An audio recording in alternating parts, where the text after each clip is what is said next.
I call this meeting of the Northeast Independent School District to order. Let the record show that a quorum of board members is present, that this meeting has been duly called, and that notice of this meeting has been posted in accordance with the Texas Open Meetings Act, Texas Government Code, Chapter 551. The time is 5:31. Item 2, public hearing to discuss 2018-2019 budget and proposed tax rate. A, possible action regarding 2018-2019 budget adoption. Is there anyone here to speak to this agenda item? Okay, seeing none, Mr. Villarreal. Yes, Madam President, members of the board, Dr. Gottardy, executive staff, and guests.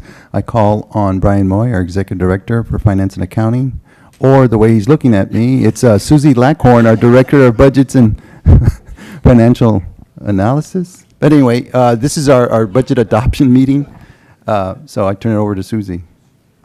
Thank you. Good evening, Madam President, members of the board, Dr. Gottardy, executive staff, and guests. Tonight is our public hearing. It's meant for the public, and I can see we have a few extra seats, so I'm glad we put out the extra seats tonight. Me too. You've been sitting through many presentations over the last few months in preparation for tonight. Tonight really is geared towards giving the public an overview, so this will not be the level of depth that you've been used to. When it comes to adopting the budget, we have several rules. We must have it prepared by the 19th and adopted at a public hearing like tonight by the 30th. So we have several days left. We're in good shape. We have a quorum tonight. Thank you very much. You're welcome. You must adopt 3 budgets: the general fund, school nutrition, and debt services fund. They were all prepared for you tonight. The notice of the public hearing must be published on our website and in a newspaper at least 10 days prior to the public hearing. Our notice was published in the Express News on June 9th, and it's also available on our website. You may not adopt the tax rate before the budget. You will be adopting the tax rate in August or September.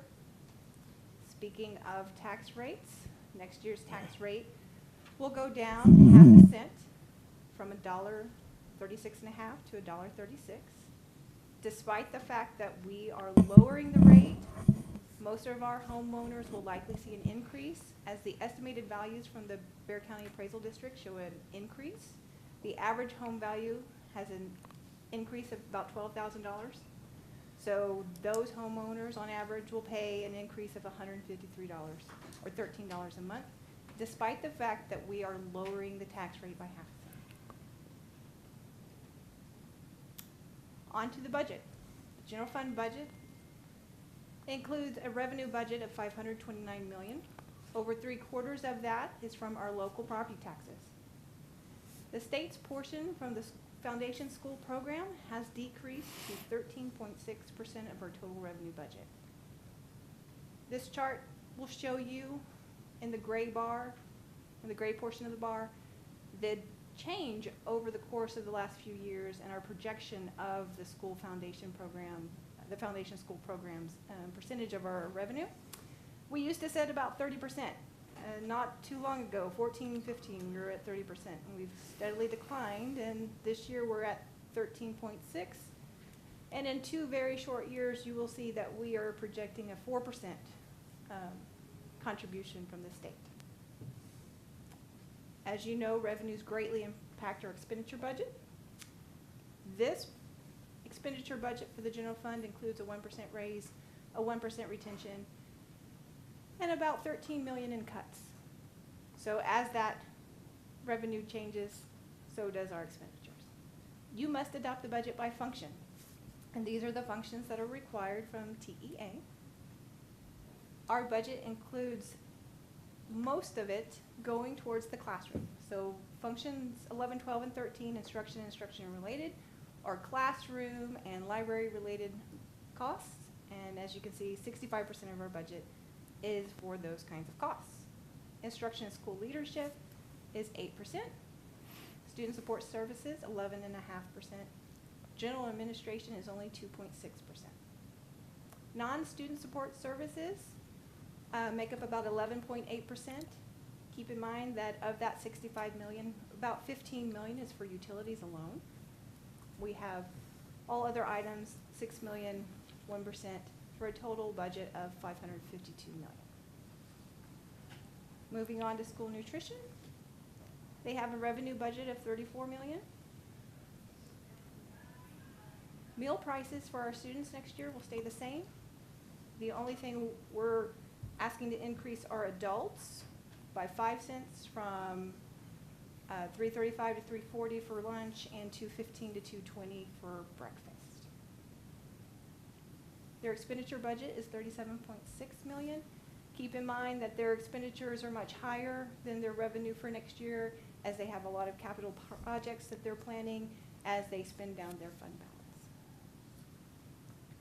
The debt service fund has a revenue budget of $266 million, an expenditure budget of $256 million. We'd like to point out that this budget allows us to do the things that we need to do: set aside money for our 2027 QSCAB principal payment, make our $68 million August debt service payment, and even set aside funds for early payoff of principal, and still maintain a healthy fund balance. At this time, do you have any questions? Does anyone have any questions? All right. There are a few people we would like to thank. We'd like to thank Dr. Gottardy and executive staff for their guidance and support throughout the year, for putting up with us pestering them with lots of questions and direction requests. It takes a team to put together the budget, a lot of effort from a lot of different people. This is just a list of some of the people and the departments that participate in the budget preparation. If they are here, I would ask for them to stand up even though they don't want to and be recognized.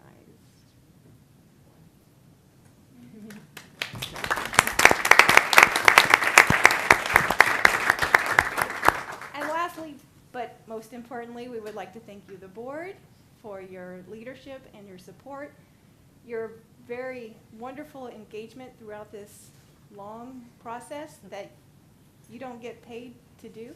So we greatly appreciate your support. We're going to double your salary from last year. You get a 100% raise.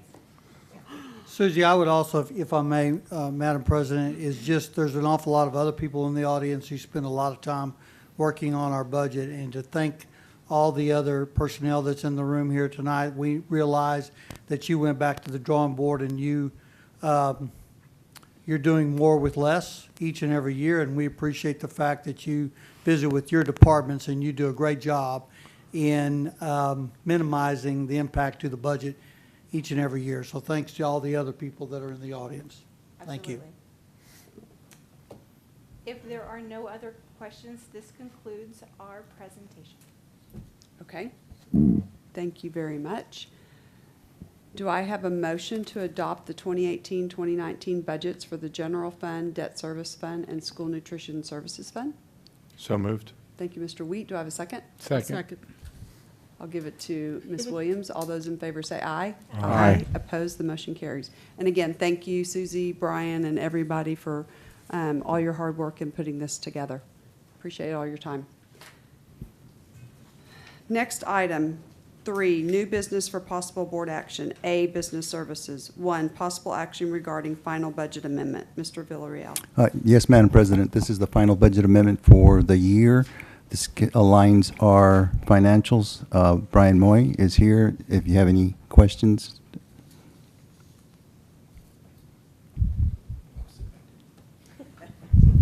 Does anyone have any questions for Mr. Moy? Seeing none, do I have a motion to approve the final budget amendment? I move.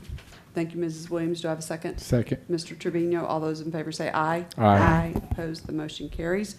Item 2, possible action regarding fund balance commitments. Mr. Villarreal. Yes, Madam President, this is also something that Brian Moy is here to answer any questions, but basically it's our fund balance commitment resolution that's needed by GASB. It's a requirement. If you need more detail, Brian's here. Does anyone need any more detail about this? Seeing none, do I have a motion to approve the resolution committing certain fund balances as of June 30, 2018? So moved. Thank you, Mrs. Winkley. Do I have a second? Second. Thank Thank you, Mr. Trevino. All those in favor say aye. Aye. Opposed, the motion carries. The board will now adjourn into executive session pursuant to the following sections of the Texas Open Meetings Act. Texas Government Code Section 551.071, private consultation with the board's attorney.